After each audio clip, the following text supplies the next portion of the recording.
Di dunia yang serba instan ini, banyak orang dengan mudahnya meninggalkan iman ketika menghadapi tantangan.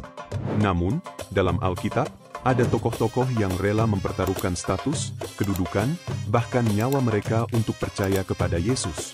Seperti apa kisahnya? Inilah dia, Fakta Alkitab.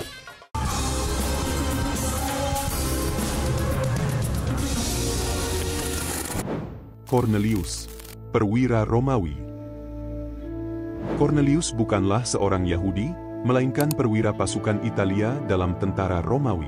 Kornelius menerima penglihatan dari malaikat Tuhan yang menyuruhnya mencari Rasul Petrus, Kisah Para Rasul 10, ayat 3-6. Petrus mendapat wahyu bahwa keselamatan juga untuk bangsa-bangsa lain.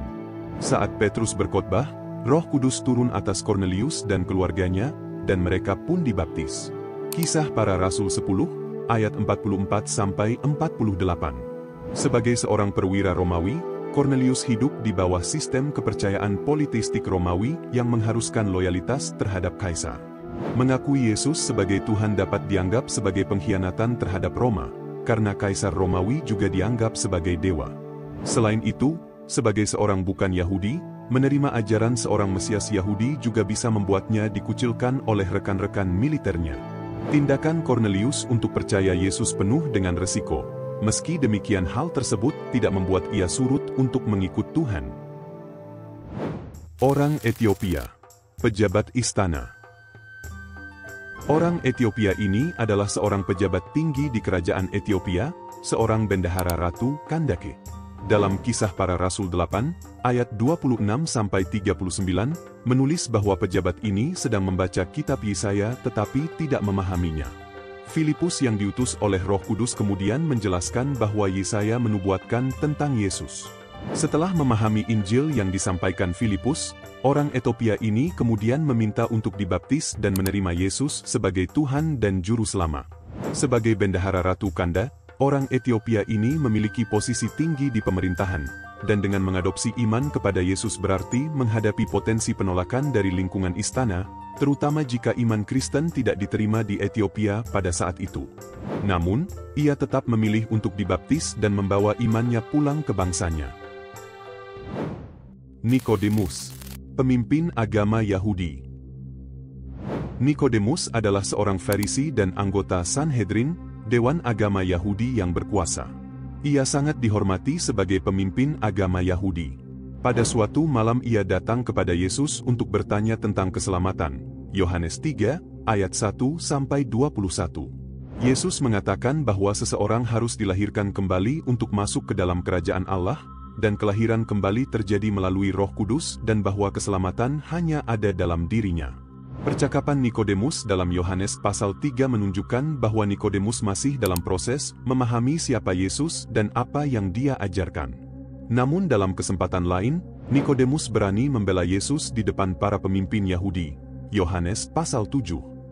Lalu setelah Yesus mati di salib, ia berani menunjukkan imannya dengan mengurus penguburan Yesus secara terbuka.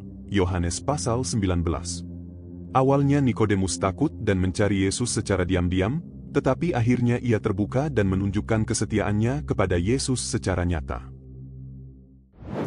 Gamaliel, Rabi Farisi. Gamaliel adalah Rabi Farisi yang dihormati dan anggota Sanhedrin. Ia adalah guru dari Rasul Paulus. Dalam Kisah Para Rasul 5, ayat 34-39, saat Sanhedrin ingin menghukum para rasul, Gamaliel menasihati mereka untuk tidak terburu-buru. Ia berkata, "Biarkanlah mereka, sebab jika maksud dan perbuatan mereka berasal dari manusia, tentu akan lenyap, tetapi kalau berasal dari Allah, kamu tidak akan dapat melenyapkan orang-orang ini. Mungkin ternyata juga nanti, bahwa kamu melawan Allah." Pernyataan Gamaliel ini menunjukkan sikap hatinya yang terbuka terhadap pekerjaan Tuhan. Sebagai seorang rabi terhormat dan anggota Sanhedrin, Gamaliel memiliki pengaruh besar. Meskipun tidak secara eksplisit menyatakan dirinya sebagai pengikut Yesus, membela para rasul di hadapan Sanhedrin adalah tindakan berisiko. Jika Sanhedrin tidak setuju dengan pendapatnya, ia bisa kehilangan kehormatannya atau dianggap sebagai simpatisan ajaran yang mereka tolak. Keempat tokoh ini menunjukkan bahwa iman kepada Yesus seringkali membutuhkan keberanian dan pengorbanan. Mereka berasal dari latar belakang yang berbeda, menghadapi risiko besar, tetapi tetap memilih percaya kepada Yesus.